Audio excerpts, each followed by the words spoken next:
I'm not saying that they don't do anything for the community.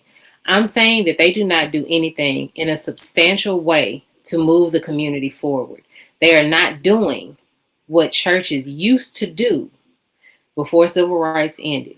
When civil rights ended, that is when churches lost their effectiveness for the community. The churches are where people could go to gather and organize. They cannot do that anymore. You cannot gather and organize, especially politically in the church. And that is exactly what we need right now. No, you cannot. Because What do you mean by if that? you promote any type of political change, if you promote any type, like if you discuss any type of like political rhetoric, and it can be proven, you can lose your 501c3 status. That is That's all the churches are doing. They be siding with the Democrats through the whole election. What are you talking about? Wait, hold on. No. You're not getting what y'all are not. Okay. What about the Target guy? What do you? We have seen on this past election, on the past campaign run, we seen them actually in churches openly. We saw Kamala go to numerous churches to where they was even praying over. What I was saying though, right? But that's why I was asking, like, what do you mean by that? If I could just finish, because like we still have politicians that will go to churches and speak. You cannot be for a candidate. You can come and let them speak. There are certain you cannot.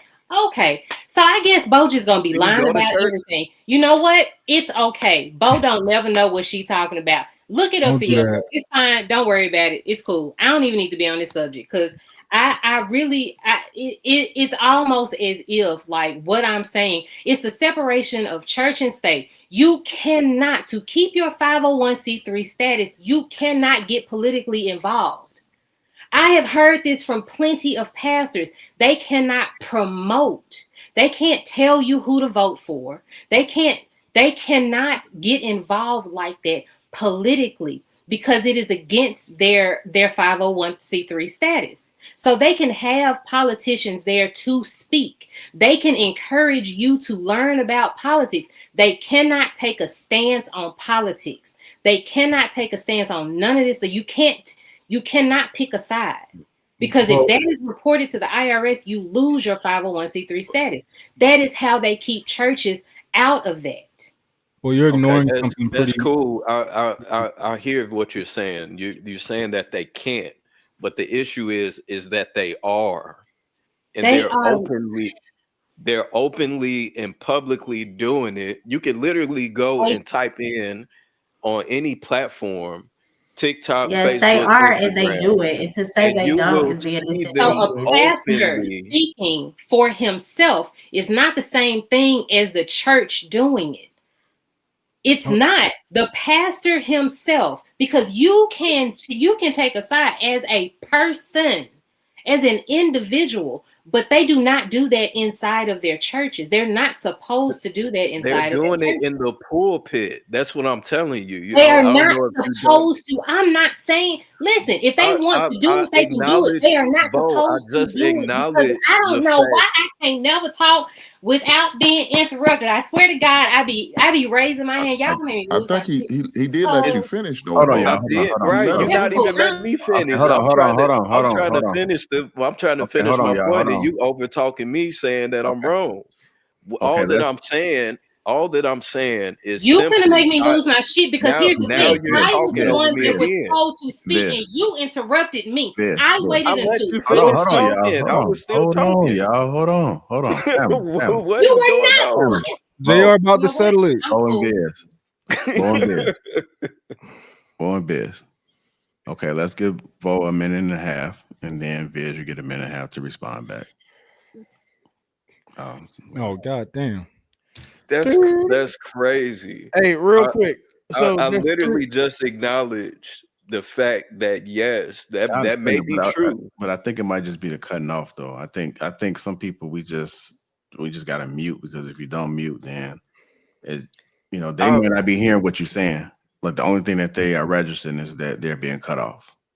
I literally stopped talking while she was talking to allow for her to finish. And then once she stopped talking, I began to make my statement, and where she was, oh, well, if I can't get my point across, while you know what I'm saying, and for you to not talk, I mean, like, where's the balance in that? I again acknowledge the fact that yes, that may be a thing where you're not supposed to do it, but we are openly seeing it happen every Sunday. Every time something happens, we're seeing black pastors get up in the pulpit and openly talking about politics. We're also seeing those same pastors losing their 501c status because they are directly violating the Johnson Amendment. And what that says is they cannot specifically endorse, contribute to, or oppose any political figure while serving as a member of or a representative of a church that has said 501c status. So the fact that you're seeing it doesn't mean that it's okay. It just means you're seeing it. They're not supposed to do that. Seeing Joel Osteen or one of the other dudes come out talking about Trump or Kamala Harris is blatantly illegal. It's not supposed to happen. But what happens is a lot of these churches are so big now that they are bigger than their 501c status. So they're not worried about losing it because it's a business.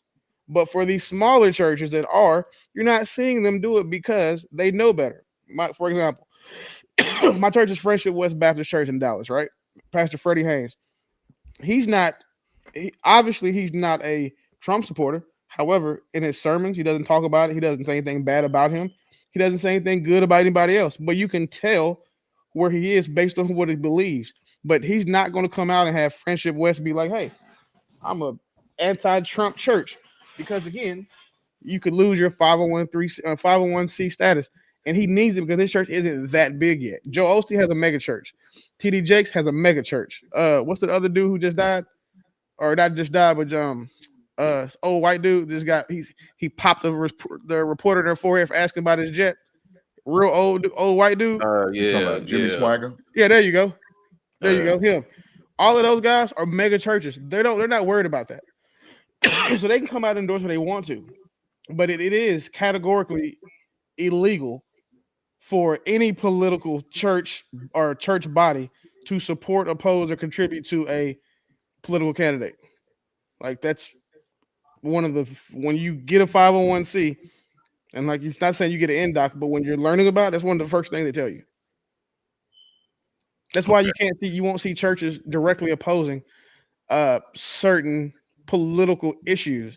Like you don't see a lot of churches speaking out directly against trannies and all of that weird shit anymore. Like you don't see it because that's things they become so politicized that they don't want to jeopardize their 501c's because now you piss off the wrong senator, the wrong person, and you argue with them and you are giving the appearance of impropriety and bias. That's what's going to happen.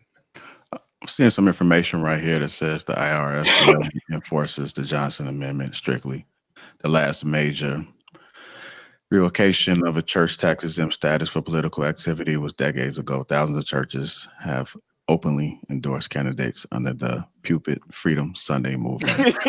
Come on, man. That's why I feel this too. I'm like, we see this every day. We see it all the time. Big churches, small churches. Let me finish. So some churches take the risk assuming the IRS won't act or that the rule will eventually be struck down. They interpret new legal signals as permission. In the mid-2025, the IRS filed a statement suggesting that churches may speak about candidates in connection with religious services without automatically losing tax-exempt status. They gave some pastors the impression that the rule is changing, even though the final policy isn't settled. Some churches leaders are already using this gray area to justify more openly political commentary from the pulpit. So I do believe what it sounds like that it is against the law, and it may be one of those gray areas, but the IRS have not been pushing it, which is why people are probably doing it. And some people take the risk.